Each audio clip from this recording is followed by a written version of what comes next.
আমি পাশের বাসার এক আন্টিকে শুধু বলেছি, আন্টি আপনাদের বাসায় যে গতকাল একটা মেয়ে এসেছিল সেই মেয়েটাকে। আলহামদুলিল্লাহ এখন আমার এলাকার কেউ দেখতে পারে না, রাস্তা দিয়ে হাঁটলে মেয়েরা ফিস ফিস করে বলে এই লুৎফি জয় আসছে, সবাই সাবধান। বাসায় এসে উপস্থিত হতেই আম্মা ঝাড়ু হাতে দৌড়ানি দিছে। দৌড়াতে গিয়ে হুচট খেয়ে পরে গিয়ে ব্যথা পেয়েছি, তবুও আবার নির্লজ্জের মতো বাসায় এসেছি। আম্মা তখন হুঙ্কার দিয়ে বলল, তুই কেন এই বাসায়? আমি তখন বললাম আমার বাপের বাসায় আমি এসেছি। তখন তিনি বললেন, খবরদার মুখের উপর কথা বললে তোর মুখ সেলাই করে দিব। আমি তখন বললাম, আমি কি করেছি সেটা তো বলবে।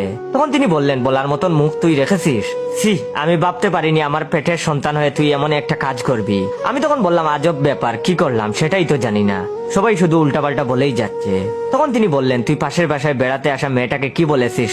আমি তখন বললাম, কিছু না। তখন আম্মা বললেন, তোরে করলা বাজি দিয়ে গাড়ামু হারামি, ফাজলামু করস? আমি তখন বললাম, তুমি কি নানি লাগো যে ফাজলামু করবো? তখন আম্মা বললেন, কিছুই যদি না বলিস তাহলে তোর আন্টি কেন বিচার দিয়ে গেল? সবাইকে বলে বেড়াচ্ছে তুই নাকি ওই মেয়েটাকে ডিস্টার্ব করিস, প্রপোজ করছিস, হ্যারাসমেন্ট করিস, এসব কি? আমি তখন বললাম, আম্মা বিশ্বাস করে এসব মিথ্যা। তখন তিনি বললেন, চুপ, একদম চুপ, এলাকার সব মানুষ কি মিথ্যা বলে? তোরে আমি হারে হারে চিনি। আমি তখন বললাম, চিনি নাকি গুড় সেটা পরে দেখা যাবে, কিন্তু আন্টি সত্যি মিথ্যা বলেছে।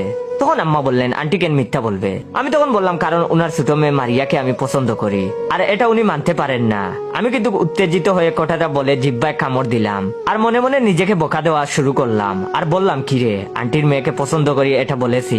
আম্মা তখন ব্রু কুচকে বলল, তোর চরিত্রের এত অধঃপতন। আমি তখন বললাম, আম্মা ভুল বুঝছো না। তখন আম্মা বললেন, বের হো বাসা থেকে। আমি তখন বললাম, আম্মা সরি। আম্মা তখন বললেন, এই মুখে আর কখনো আমায় মা বলে ডাকবি না। বলেই আম্মা আবার ঝাড়ু হাতে দৌড়ানি দিয়েছে।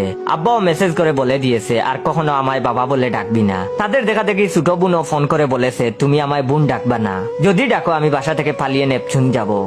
বোনের কথা শুনে আহমক হয়ে গেলাম। এই হতচ্চরি নেপচুনের কি বুঝে? মন চায় ঠুয়া মেরে কান লাল করে দেই। পেটে টান পড়লে বাসার কথা ঠিকই মনে পড়ে। আমারও তাই। রাত 10টার দিকে বাসায় ফিরলাম। আম্মা সোফায় বসে হিন্দি সিরিয়াল দেখছে। আমি দরজা দিয়ে মাথা দিয়ে ইঁদুরের মতন মাথা এদিক সেদিক করে তাকালাম, আর আম্মাকে ডেকে বললাম, আপু আসবো?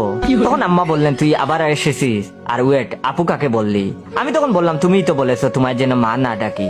তখন তিনি বললেন, তাই বলে আপু তোর মাথায় কি সমস্যা? তখন আমি বললাম, সরি খালা, খালা বাদ দিবে, ক্ষুধা লাগছে। আম্মা হাতে টাকা রিমোট ছুঁড়ে মারলো। আমি দরজা বন্ধ করে দিলাম। রিমোট দরজায় লেগে লন্ড বন্ড। আব্বার কাছে গিয়ে দৌড়ে দাঁড়ালাম। আব্বা পত্রিকা রেখে আমার দিকে তাকিয়ে বলল, কি চাস? আমি তখন আব্বাকে বললাম, খালু ভালো আছেন?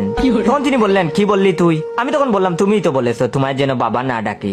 তখন তিনি বললেন, তুই কি কখনো শুধরাবি না? আমি তখন বললাম, না খালু, ক্ষুধা লাগছে, খালাকে বলো বাদ দিতে। তখন আব্বা বললেন, চোখের সামনে থেকে সর। আমি তখন বললাম, সরবো না, বাদ দাও। আব্বা তখন পায়ের স্যান্ডেল খুলে ছুঁড়ে মারার আগেই আমি কেটে পড়লাম।